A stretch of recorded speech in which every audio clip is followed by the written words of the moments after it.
Yo, what's going on, Exclusive Thoughts fam? It's Troy Price, certified life and relationship coach, speaker, and author of the book. Y'all know the book, Teach Me How to Love. All what you don't know will hurt you. If you don't have a copy, go get a copy. So listen, I want to drop a quick video on you today. Just finished the workout, so I'm still sweating a little bit, but bear with me. When I'm on these runs and whatnot, I kind of get a little bit of time to think. And one of the things that keeps coming back to me when it comes to relationships right now is this idea of generational dysfunction, right?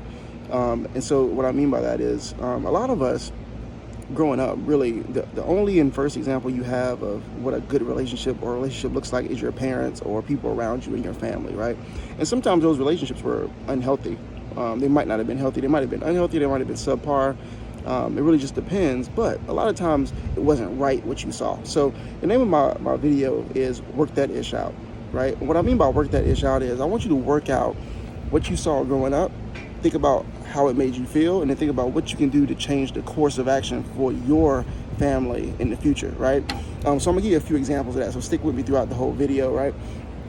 So a lot of things we weren't taught, we weren't shown. The number one thing is, right? So I'm gonna give you 4 things, but here's number one.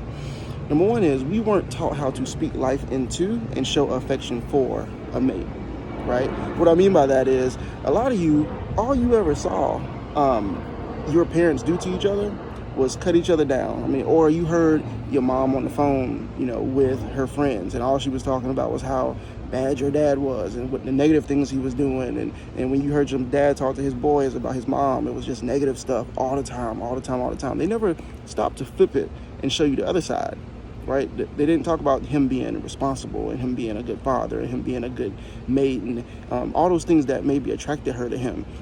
You never heard him talk about her being a great nurturer, a great supporter, all these kind of things. You never heard the flip side of it.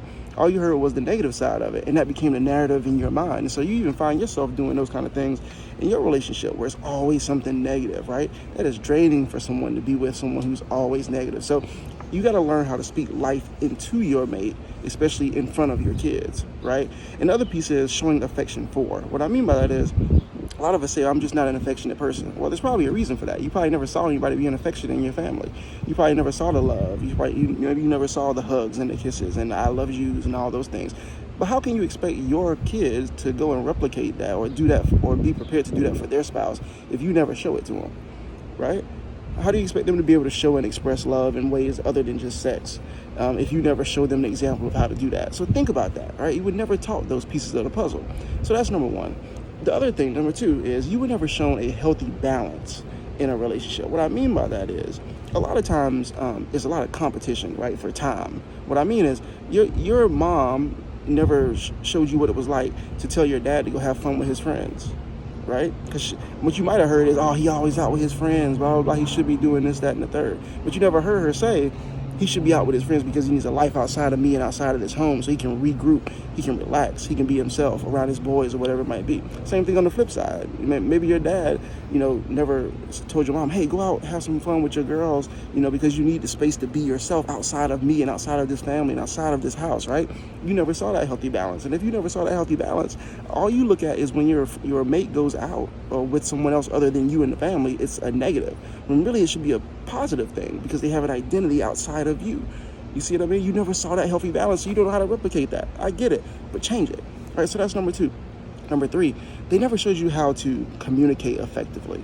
Right? They might have showed you how to argue, they might have showed you how to fuss, but they never showed you communication skills and communication styles and how to respectfully disagree with each other, how to have conflict resolution skills.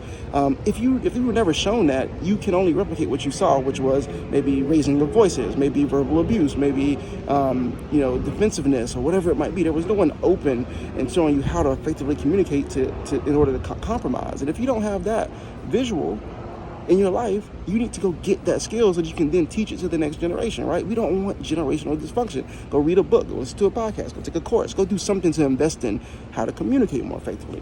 And the final thing is, you never saw your mate or your mom or dad or whoever in your family be their mate's cheerleader. You just saw them be their criticizer. So what do?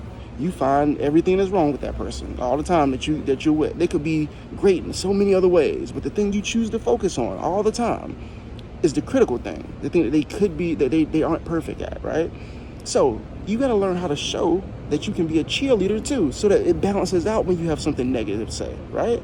So I wanted to drop that because that was on my heart. I feel like we have to stop the generational dysfunction in our families, and that starts with getting more skill and being conscious and intentional about it. A lot of you don't even know that you do it, right? A lot of you just out here talking smack about your mate to other people, to them. You're knocking them down. You're not allowing them to go and be free to be themselves with their mate, with their homeboys, or with their girlfriends, or whatever it is. And it's selfish, right? If you're gonna be in a long-term relationship, you need to invest in how to be in it. So you gotta learn how to work that ish out, right? Work it out. And if you can learn how to work it out, then you can show the next generation how to better work things out and how to evolve as a couple and to grow and to have a healthy relationship. So that's all I got for you today. I just want you to take that to heart. And I hope it hits somebody in their spirit enough to where you'll go listen to this again and then share it. Share it with somebody, because somebody needs to hear this, because somebody is breaking down a relationship in a family right now because they won't do these couple things and get the skills to change the course of their relationship or the next generation. Peace.